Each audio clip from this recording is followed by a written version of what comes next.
ഇന്ന് നമ്മൾ ജീവിക്കുന്ന ഈ ലോകം ഒട്ടും വിശ്രമമില്ലാതെ നിരന്തരം ഓടിക്കൊണ്ടിരിക്കുന്ന ഒരു യന്ത്രം പോലെ എന്നാണ് പലപ്പോഴും നമുക്ക് തോന്നാറുള്ളത്. രാവിലെ ഉണരുന്നത് മുതൽ രാത്രി ഉറങ്ങുന്നത് വരെ വലിയ ഓട്ടത്തിലാണ്. നമ്മുടെ ജീവിതരംഗങ്ങളിലെ സമയക്രമങ്ങൾ, വരുമാനവും ചെലവും തമ്മിൽ ഒത്തുപോകാത്ത ബജറ്റുകൾ, നാളെക്കുറിച്ചുള്ള ഭയാനകമായ കണക്കുകൂട്ടലുകൾ, ഇതിനിടയിൽ ചിലപ്പോൾ നമ്മൾ ശ്വാസം വിടുവാൻ പോലും മറന്നുപോകുന്ന സാഹചര്യങ്ങൾ. നൂറ്റാണ്ടുകളായ മനുഷ്യൻ സ്വയം ചോദിച്ചുകൊണ്ടിരിക്കുന്ന അതേ ചോദ്യങ്ങൾ ഇന്നും നമ്മയൊക്കെ വേട്ടയാടുന്നു. നമ്മളിനി എന്ത് കഴിക്കും, എന്ത് കുടിക്കും, എന്ത് ധരിക്കും? ജീവിതത്തിൽ ഒരു സുരക്ഷിതത്വം കണ്ടെത്താനുള്ള ഈ ഓട്ടത്തിനിടയിൽ എല്ലാം എൻ്റെ ചുമതലയാണെന്ന ചിന്ത നമ്മെ ആശങ്കയുടെ അല്ലെങ്കിൽ ഉത്കണ്ഠയുടെ വലിയൊരു കെണിയിലേക്ക് വീഴാനായിട്ട് പ്രേരിപ്പിക്കുന്നു. എന്നാൽ 2000 വർഷങ്ങൾക്ക് മുമ്പ് യേശുനാഥൻ മനുഷ്യൻ്റെ ഈ വേവലാതികൾക്ക് മനോഹരമായ ഒരു പരിഹാരം നൽകി വളരെ ഉന്നതമായ തലങ്ങളിലേക്ക് നമ്മെ ചേർത്ത് നിർത്തുകയാണ്. അതിന് കർത്താവ് ആകാശത്തിലേക്കും മണ്ണിലേക്കും മനുഷ്യൻ്റെ കണ്ണുകളെ തിരിച്ചുവിടുകയാണ്. ആകാശത്തിലെ പറവകളെക്കുറിച്ചും വയലിലെ ലില്ലിപ്പൂക്കളെക്കുറിച്ചും നമ്മുടെ വിശ്വാസ ജീവിതത്തിൽ പകർന്നു നൽകുന്നതായ പാഠങ്ങൾ ഇന്നത്തെ ധ്യാനത്തിൽ പങ്കുവയ്ക്കുവാനായിട്ട് ആഗ്രഹിക്കുന്നു. ഒന്നാമത്, പക്ഷികൾ നൽകുന്ന പാഠം. ഉത്കണ്ഠയില്ലാത്തതായ അധ്വാനമാണ് അതിലേറ്റവും പ്രധാനപ്പെട്ടത്. കർത്താവ് ഇവിടെ കാക്കകളെ നോക്കുവാനായിട്ട് പറയുന്നു. അവ വിതയ്ക്കുന്നില്ല, കൊയ്യുന്നില്ല, അവയ്ക്ക് കലവറയുമില്ല, അത് കൂട്ടിവെക്കുവാനായിട്ട് കളപ്പുരയുമില്ല. എന്നാലും അവയെ ദൈവം പുലർത്തുന്നുവെന്ന് പഠിപ്പിക്കുകയാണ്. ഈ പക്ഷികളൊന്നും തന്നെ മടിയന്മാരല്ല. ഏറ്റവും ക്ഷമയോടുകൂടി ദൈവകൃപയോടുകൂടി തൻ്റെ ഉത്തരവാദിത്തങ്ങൾ നിറവേറ്റുന്നത് എങ്ങനെയെന്ന് നമ്മെ പഠിപ്പിക്കുവാനായിട്ട് ശ്രമിക്കുകയാണ്. പക്ഷികൾ നമ്മളോട് പറയുന്ന ഒരു വലിയ പാഠം മടിയന്മാരായി ജീവിക്കുവാനായിട്ടല്ല, അധ്വാനിച്ച് കഴിയുവാനായിട്ട് പ്രേരിപ്പിക്കുകയാണ്. കാക്കയെ നോക്കുമ്പോൾ അത് രാവിലെ തന്നെ എഴുന്നേൽക്കുകയാണ്. അതിനൊരു ഭക്ഷണം ലഭിക്കുമ്പോൾ അത് ഒറ്റയ്ക്കല്ല അത് ഭക്ഷിക്കുവാനായിട്ട് ശ്രമിക്കുന്നത്. ശബ്ദമുണ്ടാക്കി അതിൻ്റെ കൂട്ടത്തിലുള്ള എല്ലാവരെയും വിളിച്ച് അതിന് ഭക്ഷണം കൊടുക്കുവാനായിട്ടുള്ള ഒരു ശ്രമമുണ്ടാകുന്നു. ഇത് നമ്മെ പഠിപ്പിക്കുന്നത് നമുക്കുള്ള വിഭവങ്ങളും നമുക്കുള്ളതായ എല്ലാം എനിക്ക് വേണ്ടി മാത്രമല്ല, അത് മറ്റുള്ളവർക്കും കൂടിയാണ്, അത് പങ്കുവയ്ക്കപ്പെടാനായിട്ടുള്ളതെന്ന് എന്നുള്ളത് നമ്മളെ പഠിപ്പിക്കുവാനായിട്ട് ശ്രമിക്കുകയാണ്. ഈ പക്ഷികൾ കൊമ്പുകളിൽ വെറുതെ ഇരുന്ന് ശരീരം അനങ്ങാതെ ജീവിക്കുന്നവയല്ല, മറിച്ച് അവർ ആഹാരം തേടുന്നതിൽ വളരെ ക്ഷമയുള്ളവരും കഠിനാധ്വാനികളുമാണ്. സൂര്യൻ ഉണരുമ്പോൾ മുതൽ അവ ഭക്ഷണം തേടി ചിറകടിച്ച് ഉയരുകയാണ്. അവയുടെ ജീവിതം ഒരു ആഡംബരമല്ല, നിരന്തരമായ അധ്വാനത്തിലൂടെ മുന്നേറുന്ന ജീവിതമാണ്. ഇത് നമ്മയും പഠിപ്പിക്കുകയാണ്. വലിയ ജീവിതങ്ങളിലേക്ക് നാം പോകണമെങ്കിൽ നിരന്തരമായ അധ്വാനം നമുക്ക് ആവശ്യമാണ്. എന്നാൽ മനുഷ്യനും പക്ഷികളും തമ്മിൽ വലിയൊരു വ്യത്യാസമുണ്ട്. പക്ഷികൾ അധ്വാനിക്കുന്നതോടൊപ്പം തന്നെ അവയ്ക്ക് ഒന്നിനെക്കുറിച്ചും ഉത്കണ്ഠയില്ല. അടുത്തത് എന്താകും എന്നോർത്ത് വിഷമിച്ച് ഉറക്കമില്ലാത്ത രാത്രികൾ കഴിച്ചുകൂടുന്ന മനുഷ്യരെ പോലെ അല്ല അവ. അവർ പ്രകൃതിക്ഷോഭം വന്നാൽ എന്തു ചെയ്യുമെന്നോർത്തോ അല്ലെങ്കിൽ നാളെ ഭക്ഷണമില്ലാത്തതിനെ കുറിച്ച് ഓർത്തോ ഒന്നും ഒരു കാക്കയോ കിളിയോ കരഞ്ഞതായിട്ട് നമുക്ക് കാണാനായിട്ട് കഴിയുന്നില്ല. എന്നാൽ മനുഷ്യനെ സംബന്ധിച്ചിടത്തോളം അങ്ങനെയല്ല. നാളത്തെ കാര്യത്തെക്കുറിച്ചുള്ള ആശങ്കകൾ മനുഷ്യജീവിതത്തെ പ്രയാസപ്പെടുത്തുകയാണ്. കർത്താവ് പറയുകയാണ്, ദൈവം നമ്മെ പുലർത്തുവാനായിട്ട് വിശ്വസ്തനാണ്. ഈ വിശ്വാസം നമ്മുടെ ഉള്ളിലുണ്ടാകണം എന്നുള്ളത് ഈ പക്ഷികൾ പഠിപ്പിക്കുവാനായിട്ട് ശ്രമിക്കുകയാണ്. മറ്റൊന്ന്, ഈ പക്ഷിയിലൂടെ കാണാൻ കഴിയുന്നത് ഈ പക്ഷിയുടെ ജീവിതത്തിന് വലിയൊരു ഭംഗിയുണ്ട്.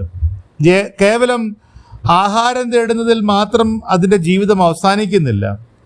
പുലർകാലങ്ങളിൽ നമ്മൾ എഴുന്നേൽക്കുമ്പോൾ അവിടെ ഭക്ഷണം തേടുന്നതിന് മുമ്പ് ശബ്ദമുണ്ടാക്കി നന്നായിട്ട് അലിക്കുന്നത് നമുക്ക് കാണാനായിട്ട് സാധിക്കും. അത് ദൈവത്തെ സ്തുതിക്കുന്നതാണ്. അത് ദൈവത്തിന് സ്തുതിഗീതങ്ങൾ പാടുന്നതാണ്. നമ്മെ ഓർമ്മിപ്പിക്കുകയാണ്, ദൈവം തമ്പുരാൻ നമുക്ക് നൽകുന്നതായ നന്മകൾക്ക്, സന്തോഷങ്ങൾക്ക് നാം സ്തോത്രം പറയുവാനും ദൈവത്തെ മഹത്വപ്പെടുത്തുവാനായിട്ടും നമുക്ക് സാധിക്കണം. നമ്മുടെ ഭൗതികമായ ആവശ്യങ്ങൾക്കപ്പുറത്തേക്ക് ജീവിതത്തിന് വലിയൊരു അർത്ഥമുണ്ടെന്ന് ഈ പക്ഷികൾ തിരിച്ചറിയുകയും അത് നമ്മളെ പഠിപ്പിക്കുകയും ചെയ്യുന്നത്. തിരക്കേറിയ ജീവിതത്തിൻ്റെ മധ്യത്തിലും അത് ദൈവത്തെ ആരാധിക്കുവാനായിട്ട് സമയം കണ്ടെത്തുന്നു. ഇന്ന് നമുക്ക് നഷ്ടപ്പെട്ടു പോകുന്നതും അതാണ്. ഈ പക്ഷികൾ പഠിപ്പിക്കുകയാണ്, നമ്മുടെ തിരക്കേറിയ ജീവിതാനുഭവങ്ങളിൽ ദൈവത്തെ മഹത്വപ്പെടുത്തുവാനും ദൈവത്തിന് നന്ദി അർപ്പിക്കുവാനായിട്ടും നമ്മളെല്ലാം സമയം കണ്ടെത്തണമെന്നുള്ളത് ഗൗരവത്തോടെ ഓർമ്മിപ്പിക്കുകയാണ്. ഈ പക്ഷികൾ നൽകുന്നതായ പാഠം നമ്മൾ എത്ര തന്നെ ഉത്കണ്ഠപ്പെട്ടാലും നമ്മുടെ ആയുസ്സിൻ്റെ ദൈർഘ്യം ഒരു മുഴമെങ്കിലും കൂട്ടുവാൻ നമുക്ക് കഴിയുകയില്ല. പക്ഷി പഠിപ്പിക്കുന്നത് പോലെ വിശ്വസ്തയോടെ അധ്വാനിക്കുവാനും ദൈവത്തിന് നന്ദി അർപ്പിക്കുവാനും നാളെ ദൈവത്തിൻ്റെ കരങ്ങളിൽ ഏൽപ്പിച്ച് ദൈവത്തിൻ്റെ പരിജ്ഞാനത്തിൽ പൂർണ്ണമായി ആശ്രയിക്കുവാനും പഠിക്കുവാൻ നമ്മൾ ജീവിതത്തിൽ അത് തുടരുവാനായിട്ട് ഈ പക്ഷികൾ പഠിപ്പിക്കുന്നു. ഇന്നത്തെ വചനം നമ്മളെ ആഹ്വാനം ചെയ്യുന്നു. രണ്ടാമത്തേത് പൂക്കൾ, ലില്ലിപ്പൂക്കൾ നൽകുന്നതായ പാഠമാണ്. ലില്ലിപ്പൂക്കൾ വളരുന്നത് എങ്ങനെയെന്ന് നോക്കുവാൻ പറഞ്ഞിട്ട് അവ അധ്വാനിക്കുന്നില്ല, നൂൽക്കുന്നില്ല. എന്നാൽ ശലോമോൻ പോലും തൻ്റെ സർവ്വമുഖത്തിലും ഇവയെ ഒന്നിനെ പോലെ കൊടുത്തിരുന്നില്ല എന്ന് ഞാൻ നിങ്ങളോട് പറയുന്നു എന്ന് പറയുന്നു.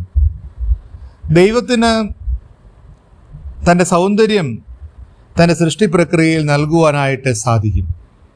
പക്ഷികൾ ആഹാരത്തെക്കുറിച്ചുള്ള നാളത്തെക്കുറിച്ചുള്ള ഉത്കണ്ഠ മാറ്റാനാണ് പഠിപ്പിക്കുന്നതെങ്കിൽ ലില്ലിപ്പൂക്കൾ ഈ കാലഘട്ടത്തിലെ നമ്മുടെ പുറമേ ഉള്ളതായ വസ്ത്രധാരണങ്ങളെക്കുറിച്ചുള്ള ആകുലതകളെക്കുറിച്ചും വേവലാതികളെക്കുറിച്ചുമുള്ള മറുപടിയാണ് നൽകുന്നത്.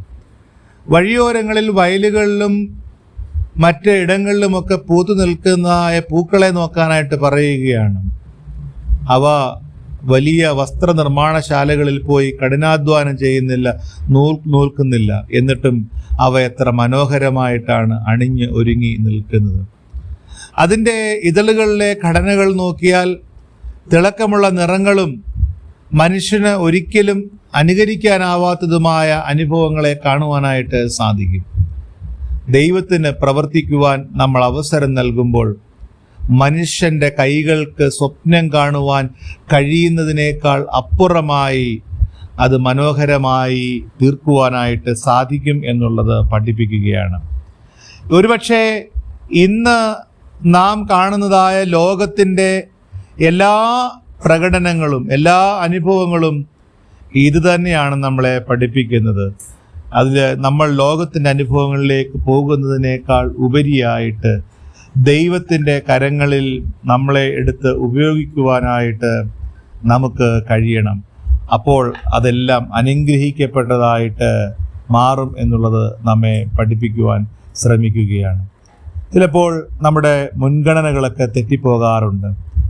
നാം പലപ്പോഴും ലോകത്തിൻ്റെ അനുഭവങ്ങൾക്കാണ് സമയം ചെലവഴിക്കുന്നത്. ലോകത്തിലെ ലക്ഷ്യങ്ങൾക്ക് വേണ്ടിയാണ് നാം പലപ്പോഴും ജീവിക്കുന്നത്.